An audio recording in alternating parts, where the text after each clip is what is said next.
నమస్తే. పెద్దిరెడ్డి రామచంద్రారెడ్డి గారు senior most leader in Andhra Pradesh. Congress party నుంచి వైఎస్ఆర్ కాంగ్రెస్ పార్టీ వరకు ఒక సుదీర్ఘమైనటువంటి ప్రయాణం. వైఎస్ఆర్ కాంగ్రెస్ పార్టీలో కీలక పాత్ర పోషించినటువంటి మంత్రుల్లో పెద్దిరెడ్డి రామచంద్రారెడ్డి గారు కూడా ఒకరు.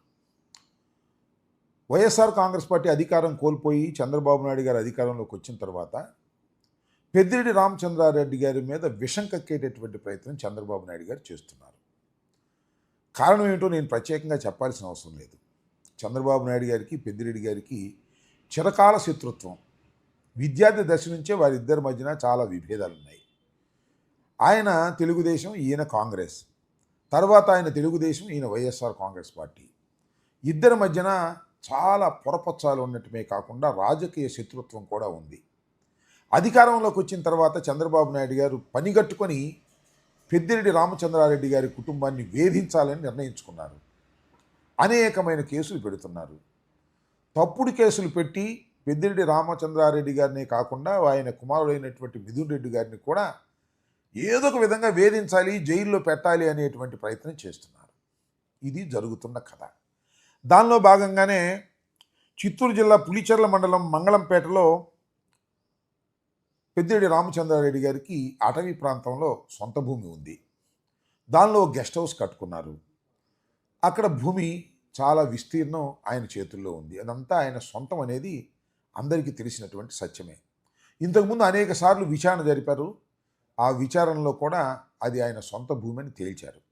కానీ చంద్రబాబు నాయుడు గారు అధికారంలోకి వచ్చిన తర్వాత దాని మీద ఏదో ఒక విధంగా విచారణ చేసి కొండను తవ్వి ఎలుకనైనా పట్టాలని ప్రయత్నం చేస్తున్నారు. దాని క్రమంలోనే విచారణ వేశారు. విచారణ జరుగుతుంది. కొండను తవ్వి ఎలికిని పడతారో పట్టరో తెలియదు, కానీ కొండను తవ్వి ఏనుగును పట్టుకున్నామని మాత్రం ప్రచారం చేసేదానికి సిద్ధంగా ఉన్నట్టుగా అర్థమవుతుంది. ఈ సందర్భంలో ఒక విషయాన్ని మీకు చెప్పాలి. నిన్న చిత్తూరు జిల్లా పులిచెర్లలో ఆయన గెస్ట్ హౌసు, ఆ భూముల ప్రాంతానికి విచారణ నిమిత్తం అధికారులు వెళ్ళారు. కలెక్టరు, ఎస్పీ, ఇంకా ఆర్టిఫై శాఖకు చెందినటువంటి వారు, తహసీల్దార్లు అందరూ వెళ్ళి అక్కడ కొలతలు చేసేటటువంటి కార్యక్రమం చేస్తున్నారు.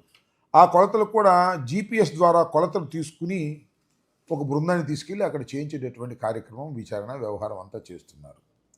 దీనిలో విచిత్రం ఏంటంటే ఈనాడు ఇవాళ ఫ్రంట్ పేజీలో వచ్చింది, న్యూస్ టుడే విలేకరిపై జులుం. ఎవరు? పెద్దిరెడ్డి రామచంద్రారెడ్డి గారు కాదు, వైసీపీ కాదు.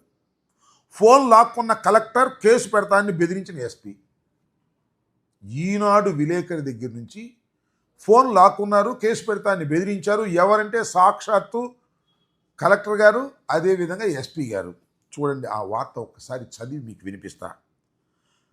ఆక్రమణపై విచారణకు రాష్ట్ర ప్రభుత్వం ఏర్పాటు చేసిన సంయుక్త కమిటీ క్షేత్రస్థాయి పర్యటన. వార్త కవర్కు వెళ్లిన న్యూస్ టుడే విలేకరి ఆలీం బాషాపై Chittoor collector Sumit Kumar, SP CH Manikantha జులుం ప్రదర్శించారు.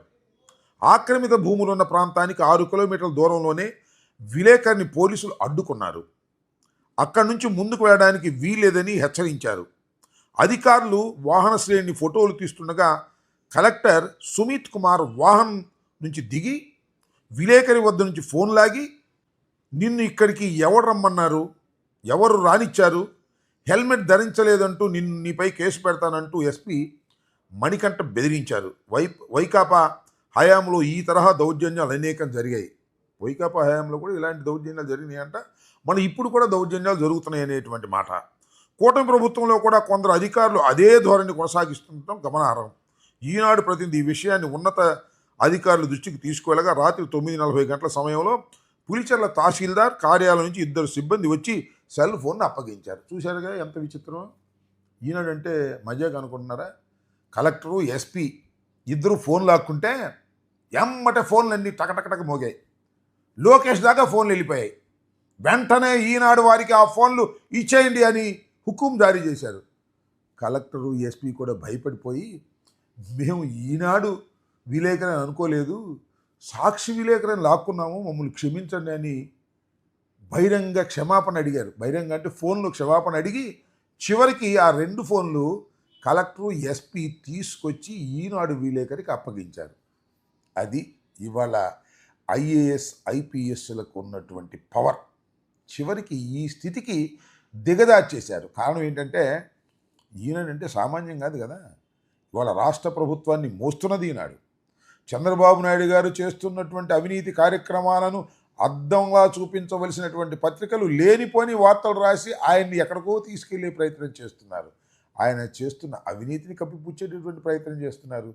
పెద్దిరెడ్డి గారి మీద రోజుకొక వార్తలు రాసేటువంటి కార్యక్రమం చేస్తున్నారు. అలాంటి ఈనాడు ఫోన్ని ఎస్పీ గారు, కలెక్టర్ గారు, తహసీల్దార్లు, ప్రభుత్వ ఉద్యోగులు లాక్కుంటే ఈ ప్రభుత్వం ఊరుకుంటుందా? అందుకే అంటున్నా, ఈనాడ మజాఖానా. ఎంతమంది అధికారులైనా ఈనాడుకు దాసోహం చేయవలసిందే. అదే మా లోకేష్ ఆజ్ఞ అని కాలర్ ఎగరేసుకుంటూ తిరుగుతున్నారు వాళ్ళ ఈనాడుకు సంబంధించినటువంటి వారు. ఇది సమాజానికి శ్రేయస్కరం కాదని, పత్రికా రంగానికి కూడా శ్రేయస్కరం కాదని ఈ సందర్భంగా నేను చెప్పదలుచుకున్నాను. చివరికి పెద్దిరెడ్డి గారి వ్యవహారంలో కొండను తవ్వి ఏనుగును పట్టుకున్నామని ప్రకటించిన ఆశ్చర్యం లేదని ఈ సందర్భంగా చెప్పదలుచుకున్నాను. ధన్యవాదాలు.